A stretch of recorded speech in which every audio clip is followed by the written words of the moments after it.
Welcome back, folks. This is going to be a fun one. It's Rumors Day. We got to get to smashing some of these ideas that just get tossed around and don't make a whole lot of sense. And honestly, I'm going to give you something special today, a couple of clips right from the man's mouth. We're going to do this right here on RGR Football.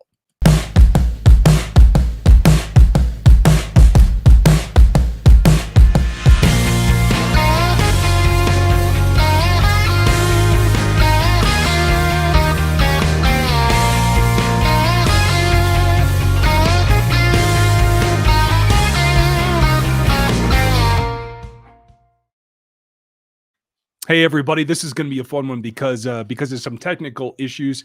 Couldn't get this recorded ahead of time, so we're going to do this live. It's going to be a little bit different.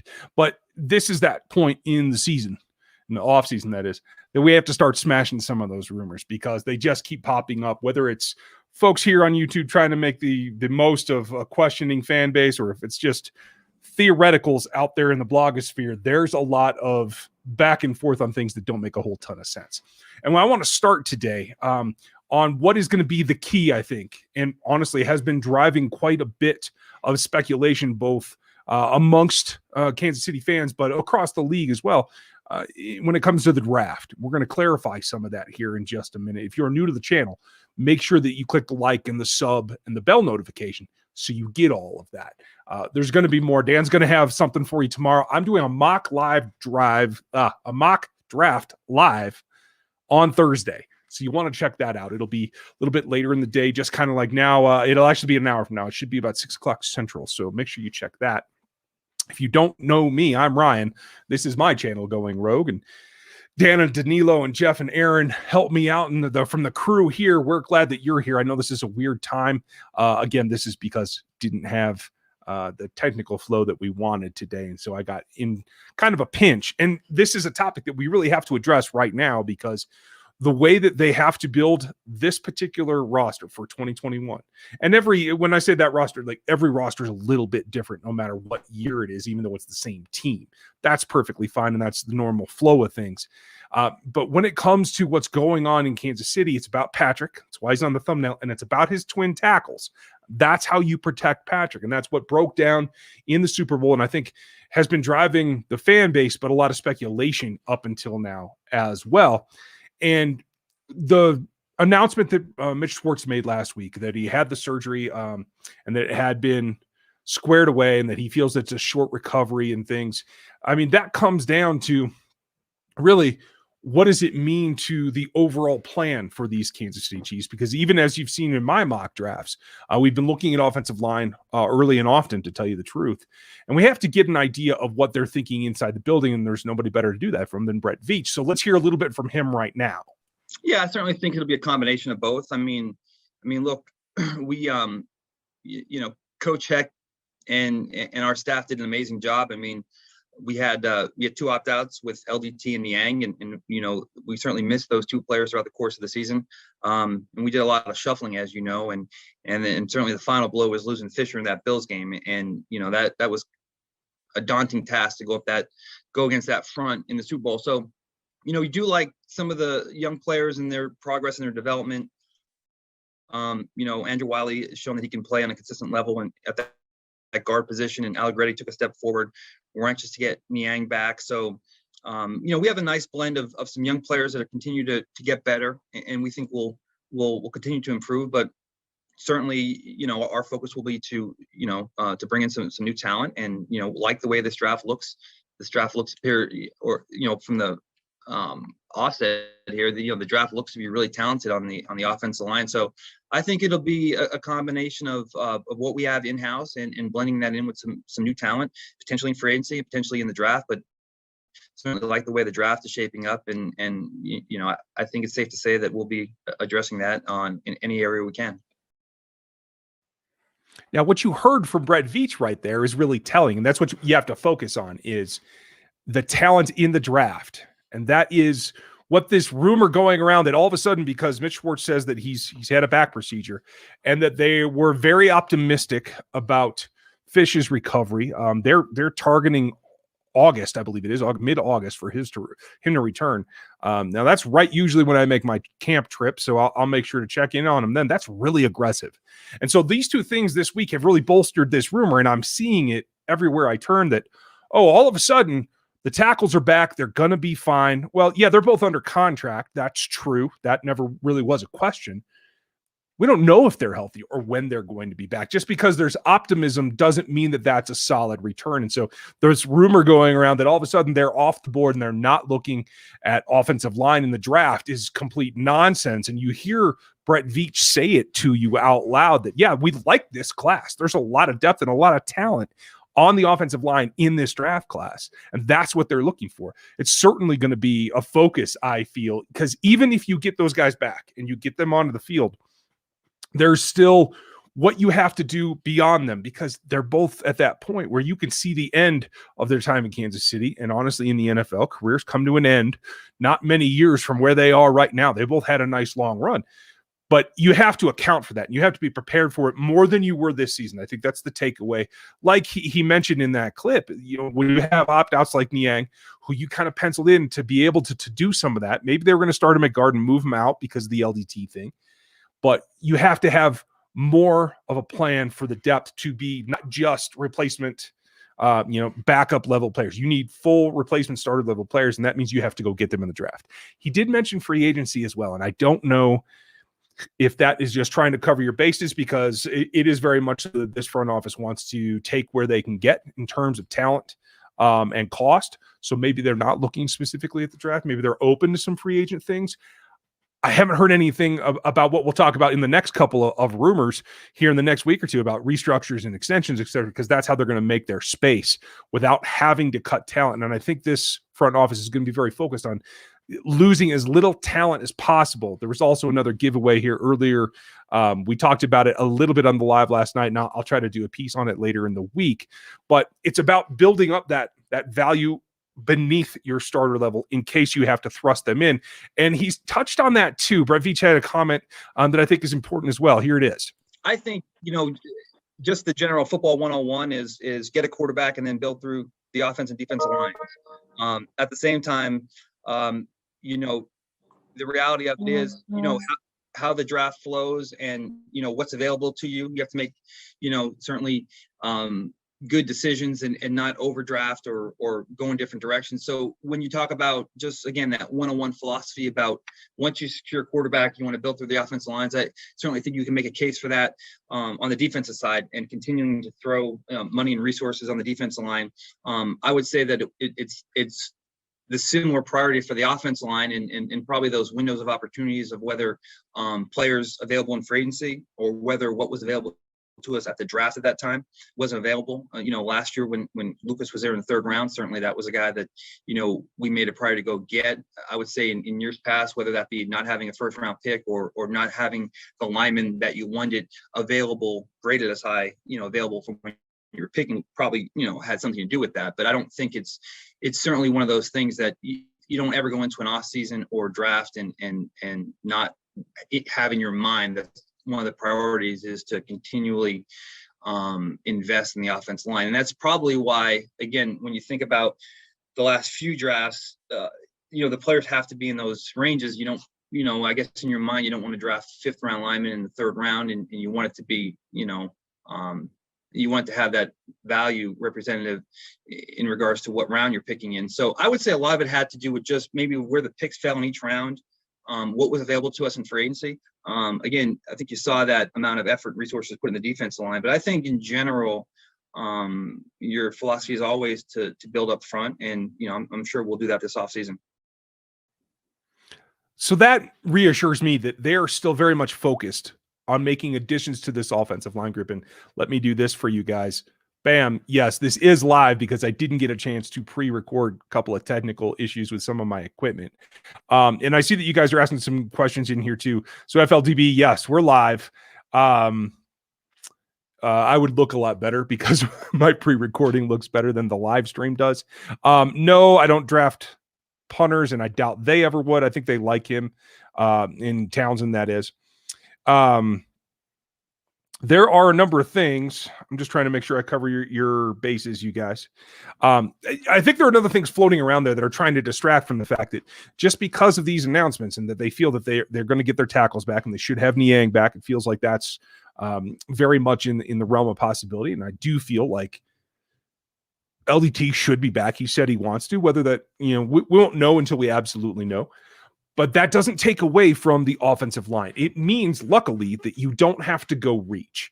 You don't have to say, I have to have, as much talent as I possibly can with my first pick because I have to wait 30 picks before me to get a chance to select a player. And so that takes some of that pressure off, which I think opens up the possibilities and hopefully protects from reaching on a player. Now, that said, does that make the impetus in your evaluation change? I don't think so. The Chiefs front office is very good about liking what they like and writing down, recording, whatever you want to call it, their evaluations and sticking to their board. Now, that means that if they like a guy, they like a guy. So if they had Leatherwood or Eichenberg, one of the tackles that I think we all feel could be in that range, or maybe it's Hudson. Maybe they have a tackle they like. If they have a guy that they like they liked Breland Speaks, or like they liked Clyde, if they have a tackle they like, there's nothing that's going to stop them from getting that guy. The fact that they feel like Schwartz can recover and they feel like Fish can come back earlier in the season than I think it's still a mid-season. I don't buy this accelerated timeline, but I'm not privy to all the information. If it's not a complete tear, like I said last night in the live stream, if it's not a complete tear, then that changes his prognosis and maybe he could. But for right now, operating on what I'm not buying into any of that. That's good to have, but you still go invest in your line and you get talent right now. And so if it comes to 31 and they have a guy that they really like and they feel can step in and be athletic and be everything that they want to be at tackle, there's no reason that they're not going to do that. So don't buy this hype and this rumor going around that now because of these announcements that they're off the offensive line in the top 100. They're definitely not, certainly not in the top 100.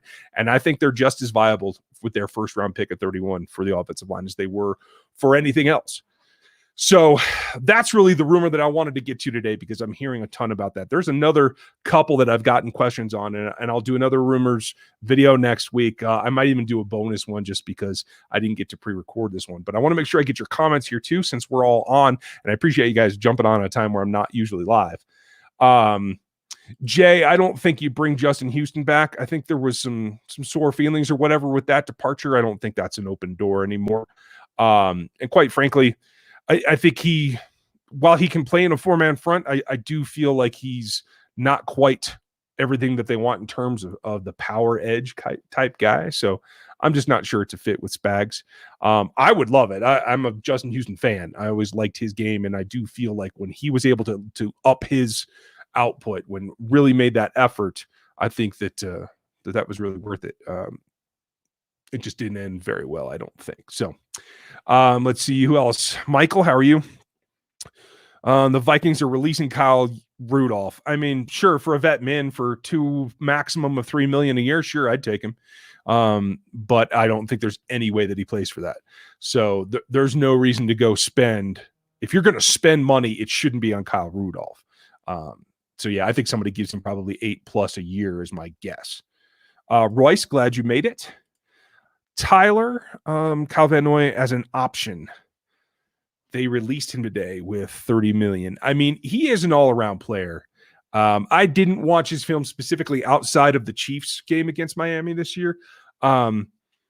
Usually when Bill lets somebody go, it's because he can see the end in sight and he's trying to get out early. Now, a second team has released him in a year. That's not generally a good thing. But with that kind of guaranteed money, you have to know what the offset is in his contract. But again, come in for a cheap salary, $3-4 million, sure. I just don't think that. I think those deals are very, very hard to come by. So sure, if anybody's willing to take a discount to play with Patrick and have a shot at a ring, then I'm all for it. And I do think that that's going to happen. You're going to see that kind of phenomenon like you saw with the Patriots during their run, where people wanted to come try to get a ring and they were willing to take less. So. Finn, good question. He is a free agent. Technically, I think they have to tender him if they want him. They can. I have a feeling they bring him back because I feel like Spags likes what he does enough to keep him around. Hopefully they draft someone up ahead of him to fill in. I do feel like Willie should be a starter this next season. Right now, Damien's a free agent as well, so you need 2, at least for the base. So we'll see what happens.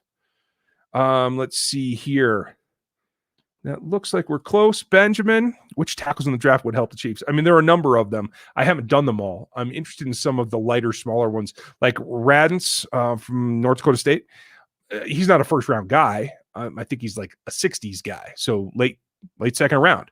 Maybe he's got enough athleticism that you can allow him to come along, or you can get by with him for 4 to 8 weeks and then hope Fish gets back and then just see what happens from there. And then he could maybe grow into his body. He's very athletic, but I don't think he develops a whole lot of power from what I've seen. And you guys can go back and watch Dan's whole breakdown on his all-22 and you'll see what I mean. I think Dan hit everything that I would have hit if I was going to review that too. So what should we do for a true number 2 receiver? We should draft one. We being Brett Veach and the crew up there. I do think that they need to go draft a talent at wide receiver in the top 100. Does it have to be a first rounder? No. This class is, again, very deep at the wide receiver spot, and I think you can get some talent elsewhere. Let's see. Doug, I always ask this when your mock drafts are live. It's going to be Thursdays. Thursday nights, the live, I think it's going to be 6 o'clock. 6 o'clock Central. Live mock draft. I try not to go an hour, but it's been going that long. And we'll do trades and everything this week. So check that out. Zex, thanks for your super chat. Appreciate it. If the Chiefs don't change anything for draft picks, how does your Chiefs draft look like at the moment? I think they will, but at the moment it would be, trying to fill holes right now.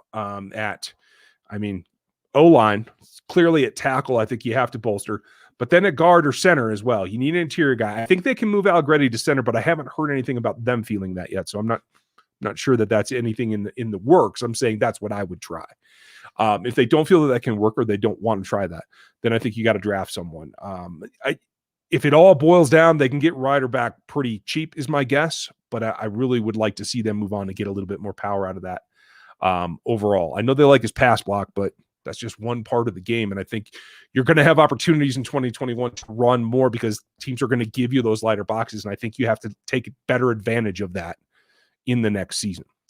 And beyond that, I think it's filling holes, corner, wide out. You have to get some of those things done. I'd like to see them compress, like I said, move back from 31, move up from the 4th rounder, get 4 picks in the top 100. That would be my goal, to have 4 picks between 40 and 60 is where I would want to be. Thanks, Zex. Let's see, Michael, would you give a second for Quinn Winers?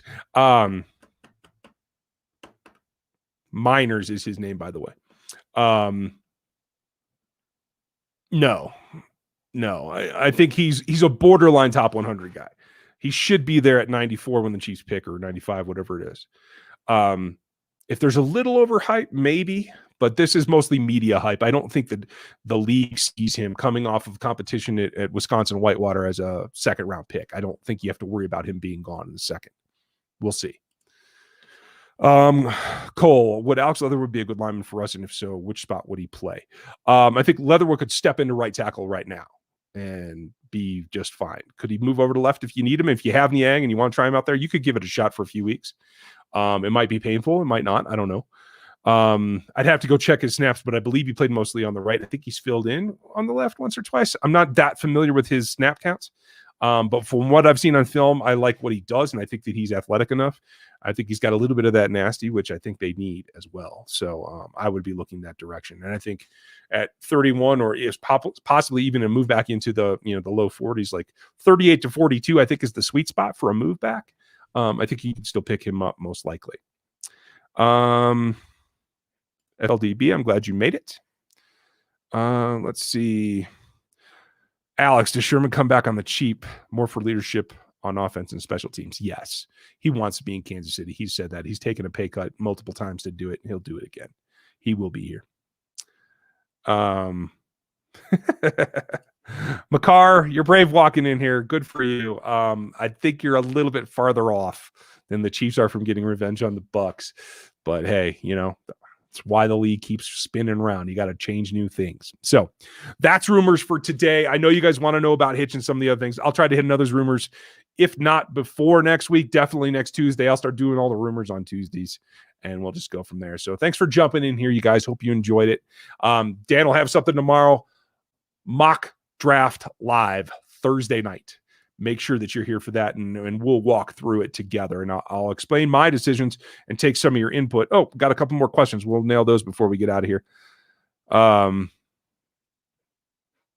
Yeah, I answered that one, Jay. I think maybe you missed it. I don't think that I would sign him for much, but if he's available and wanted to come here, I can get by with a couple of $1 million, 3, 4, maybe even 5 at the range just to fill in. But they do have, I think it's 12.5 wrapped up in Hitch this year, so that's tough. Who will be the lead RB1 and 21 tweets? And it's going to be Clyde. It's going to be Clyde all day. If Damian does make it back, he will be the backup. Thank you, Doug. I appreciate that. Yeah, I didn't expect questions, so hey, that's cool. If you want to entice Sammy back, can they draft Austin Watkins? So I like his size. No, I don't. I think from Veach's comments, I don't think Sammy's going to be back. So it is what it is.